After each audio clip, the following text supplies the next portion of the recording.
김의겸 청와대 대변인이 오늘 사퇴했습니다. 부동산 투기 논란이 불거진 지 하루 만입니다. 김 대변인은 건물 매입 사실을 몰랐다며 아내가 상의 없이 내린 결정이었다고 추가로 해명했습니다. 조익신 기자입니다. 김의겸 청와대 대변인은 오늘 아침 정례 브리핑에 모습을 드러내지 않았습니다. 한미 정상회담 개최 소식도 윤도한 국민소통수석이 대신 전했습니다. 청와대 춘추관엔 김 대변인의 사퇴설이 돌았습니다. 어제까지만 해도 김 대변인은 부동산 투기 의혹에 대해 문제가 없다는 입장이었습니다. 제 나이에 또 전세를 살고 싶진 않았다며 노후 생활을 대비한 구입이었다고 설명했습니다. 하지만 14억 원의 자산을 가지고도 11억 원이란 큰 빚을 내 재개발 지역의 상가를 산 김 대변인의 매매가 투기에 가깝다는 지적이 이어졌습니다. 이 건물에는 앞으로 지어질 아파트와 상가에 대한 분양권이 포함돼 있습니다. 매입 시기, 대출이자, 내부 정보 등 각종 의혹이 쏟아졌습니다. 결국 논란 하루 만에 사퇴 의사를 밝힌 김 대변인. 청와대 기자단에 남긴 마지막 메시지를 통해 몰랐다, 아내가 상의하지 않고 내린 결정이었다며 제가 알았을 때는 이미 되돌릴 수 없는 지경이었다는 추가 해명을 내놨습니다. JTBC 조익신입니다. 청와대 취재 기자를 연결해 보겠습니다. 안익은 기자, 김의겸 대변인이 이제 어제 해명 내놓을 때만 해도 사퇴할 것처럼 보이진 않았습니다. 밤사이 기류가 좀 바뀐 것 같군요. 네, 김의겸 대변인은 자신의 고가 건물 구입 논란이 생각보다 파장이 커지자 큰 부담감을 느꼈던 것으로 보입니다. 청와대 내 한 관계자에겐 장관 후보자보다 많은 보도량에 깜짝 놀랐다는 말도 했다고 합니다. 사실상 어젯밤 사퇴 결심을 굳히고 사퇴 문구도 미리 작성한 것으로 전해졌습니다. 네, 여당에서도 우려의 목소리가 나왔고 또 이 목소리가 전달이 됐습니다. 이런 부분이 이제 조기에 사퇴를 하는데 영향을 미쳤다고 볼 수 있을까요? 직접적으로 그 부분이 사퇴 배경이 된 건 아니지만 여권의 우려 섞인 분위기도 분명 영향을 준 것이란 분석입니다. 민주당은 오늘 오전 비공개 최고위원 회의를 열어 청와대에 우려를 전하기로 방침을 정하기도 했습니다. 야당뿐만 아니라 여권 내 곱지 않은 분위기도 김 대변인의 사퇴에 변수가 된 겁니다.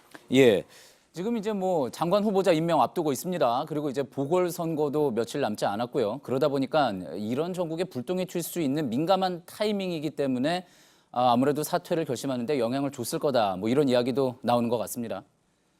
네, 야당에선 김 대변인과 함께 최종호 진영 장관 후보자를 묶어 부동산 투기 정부라고 공격을 하기 시작했는데 이처럼 문 대통령의 국정 운영 전반의 부담이 커진 것도 김 대변인에게 상당한 압박감으로 작용했을 수 있습니다. 또 다음 달 3일 보궐선거를 앞두고 있는데 이미 김 대변인 건은 여론이 돌아섰다고 본 것으로 판단이 됩니다. 예. 자, 김 대변인이 이제 사퇴의 글을 올리고 문 대통령과 오찬을 했다고 하죠. 네, 김 대변인은 오늘 오전 현안 점검회의에도 참석하지 않고 노영민 비서실장에게 사의를 표시했습니다. 이후 청와대 출입 기자들에게 사퇴의 글을 전하고 곧바로 문 대통령과 마지막 오찬을 했습니다. 김 대변인은 청와대를 나서기 직전 기자실에 들러 인사도 했습니다. 예. 자, 청와대 대변인 자리를 오래 비워둘 수는 없을 테고 어떻습니까? 후임 인선이 곧 이루어질 것 같습니까? 청와대는 당분간 윤도한 소통수석으로 대변인 공백을 메우기로 했습니다. 김 대변인이 불명예 퇴진했고 최근 장관 후보자들도 잡음이 많았던 만큼 신중하게 후보를 물색할 것으로 전해지고 있습니다. 지금까지 청와대에서 전해드렸습니다. 예, 김의겸 대변인이 사퇴를 한 뒤에도 정치권에서는 비판이 이어졌습니다. 자유한국당은 인사검증을 맡고 있는 청와대 민정라인과 또 대통령에게도 책임을 물었습니다. 정의당과 민주평화당도 청와대의 인사검증 능력이 부실하다고 지적했습니다. 노진호 기자입니다.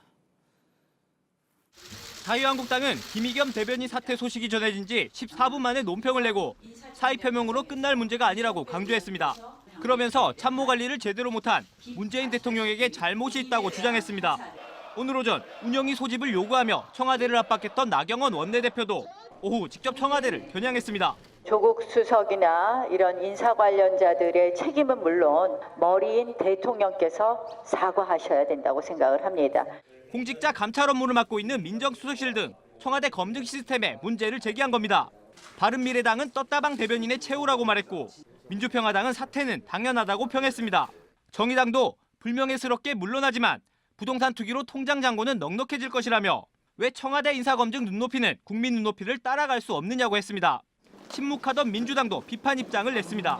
국민 정서에 좀 맞지 않는 거 아니냐 이런 지적이 많이 있었고요. 대표 비서실장을 통해서 우려를 당의 뜻을 우려를 전달을 했습니다. JTBC 노진호입니다.